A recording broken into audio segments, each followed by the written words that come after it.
Court does call the case, People versus Ryan Atkins. Good afternoon, Assistant Public Defender Lauren Parent, on behalf of Mr. Adkins. Mr. Adkins, please state your name for the record. Ryan Atkins.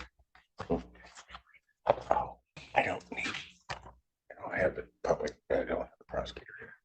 I'm good. Okay. Thanks, so. Yeah, appreciate it. Never mind, we were having a personal discussion. No problem.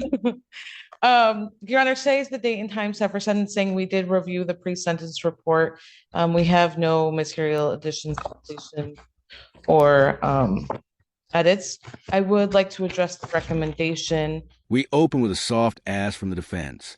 Time served, maybe even a jail program with early release. They paint Ryan like a man trying to get together, clean from addiction, caring for a big family, even running 2 businesses without a license just to survive. But there's a storm coming. As the recommendation goes, he understands he needs to be here in court and admits that he messed up, but wants the court to take all that context into consideration. Further, he is suffering with some health issues, including some issues in his brain. He would like to get out and address those. He needs further testing that is unable to be done in the jail. He did complete an addiction program while in prison. He's been clean since he completed that program and it is on Suboxone and doing well. He reports to me that he takes care of his elderly parents, as well as his wife, his 2 stepchildren, and his child. They all live with him. And he wants to get out and get back working. He runs his 2 own businesses. He's a mechanic and a house remodeler. He says that he doesn't even have a license, but he essentially made a business in his backyard so he could keep working. This part hit me. A guy who built a whole mechanic shop in his backyard just to support his kids, and steps that's some hustler energy. But you can't shake the feeling that there's more to the story, like way more. The lawyer's trying to make him look like a family man, but that's about be tested. And take care of his family because he can't drive to work, so he brought his work to him. This case, Your Honor, is about $123 worth of stuff from Walmart. He's agreed to pay restitution and make Walmart whole. I'd ask that the court not sentence him to the full 365 and consider some other resolution that includes that restitution. He does have another pending case that he vehemently denies and wants to work with his attorneys on the outside. Ms. Plea. On behalf of probation, Your Honor, it is correct that probation's initial recommendation to the court, given that he completed programming while in MDOC, was a fines and costs only sentence. However, Mr. Atkins failed to appear for sentencing before this court not only once but twice. And then when reviewing this, once he was picked up and has been at the jail, has picked up a new felony, which also involves theft of some nature.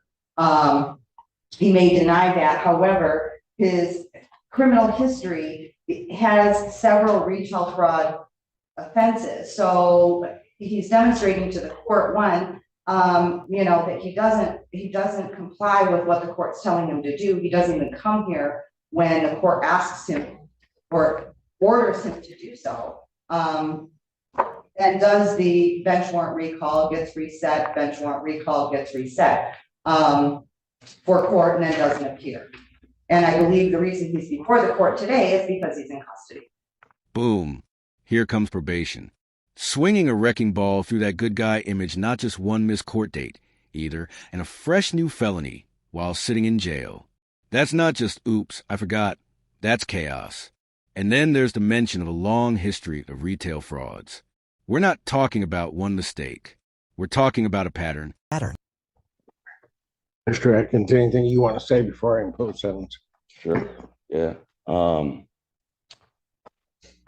missed the court here because the charge that I'm in here for, the cops took my phones. So I've got a lot of stuff. I got myself into something that I didn't know that I got myself into, basically. Had no recollection of it. or not recollection, that's the wrong word for it. Didn't know who I was keeping Don't- myself around. You don't want to get too So, much. right, I'm just, he knows. I'm telling Oh, you yeah. straight like I Well, always I have. know Always what will. it's about. I've never lied to you. I've always been straight up with you. And like, I just need to be out there so I can get better so I can fight my case out there, because they're trying to do is none of the facts. And I don't know really what all of it's about, because you can't get the information you need while you're locked up in here. But with my wife's help that's sitting back there, that's got my back 100. My family got my back 100. Like I missed court solely because I got so much more going on. And I didn't mean that it's not serious, because it was serious. But the day that I missed court, I was up here, tried to get it taken care of. You had already left the same day when I did the recall. And then when the cops came and took my phones, like I've literally, my life got turned upside down in hours, and I didn't know that any of this was going on. So I'm not making an excuse. That's just why I missed court. I don't make a game on missing court. Like, it's serious. And that's all I got to say. Ryan's speech is raw. He's clearly not the most articulate, but there's pain in his voice. He's spiraling, talking about phones being taken, losing control of his life, and needing his wife's help. You can feel the desperation and confusion, but it's also clear he's not taking full responsibility. There's always a but, and always a reason it wasn't his fault. Well, part of the problem is, Ryan, and we've dealt with each other for a long time, you got 23 prior retail frauds. When I was on drugs. Well, you have 23 of them. I get it. And then you have this one coming up, this one here that I'm about to sentence you on.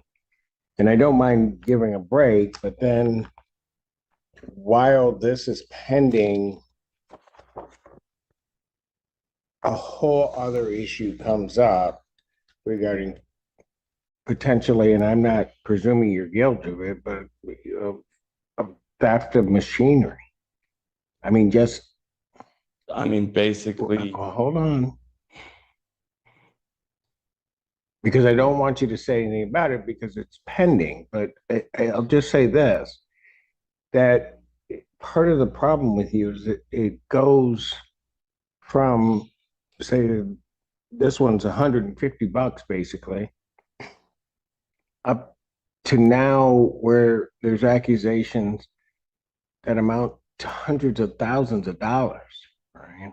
And you know, I'd like to ignore that. I've never had anything against you. I mean, I realize what you've been struggling with and dealing with, but I can't ignore that either. And I don't ask you to. I just ask you to maybe look at, has that ever been my MO? Like, just to me, it just sounded like, how do you go from $150 to hundreds of thousands of dollars? Like that. And being maybe so the $1 million question. Right. I don't know. And that's why I want to be out there so I can figure it out, because I myself is still figuring out what is, I mean, if you have a guy come do work for you and then all of a sudden he gets you pulled into something that you don't even know, that's where we're at with that. Like, and maybe that's how it's going to turn out. And I'm not here to argue and debate that case. Right. But that's one thing. The other thing is, and you know how I am, Ryan. I do. I just ask you to do certain things, and you just have to do them. And if you do them, You're you do always them, being you're good. okay Right. with me. But if you don't, then you got a problem. And I was And just doing them. remember in this case, Ryan, you didn't go to you didn't do your first PSI. And don't tell me you don't know how I it don't works have an here. excuse for that. Ryan, I'm not gonna sit up here and try to overtalk you. I'm just telling you that. And then next thing you know, you don't issue a warrant, allow it to be recalled, and then you don't show up again. And I couldn't even be guaranteed that you were gonna show up today necessarily, or whenever we got you back, except that you got caught up in this other case. And then the judge goes full dad mode. Stern is tired, but not heartless. 23 prior frauds, and Ryan still asking, have I ever been that guy? The judge doesn't blow up. He just lays it out. I can't ignore it anymore. You can hear the disappointment. It's not anger. It's that I saw you give someone who's used up all their second chances. So, the sentence of the court, $125 statutory fee, $149.66, $149.66 restitution to Walmart, payable to the court, which will be due 30 days after release. I am going to send you to 365 days in jail, credit 18. You are to serve that balance. I will consider and take into account if that other matter is resolved, how it's resolved. I'll take a look at it in determining whether or not to adjust the sentence. But at this point, I'm not going to do that. All right. Thank you. And finally, to sentence 365 days a year, the judge gives him 18 days of credit. And maybe, if the other pending case clears up, they'll revisit it. That's a cold reality check, but fair. Ryan got one last window. Not wide open now,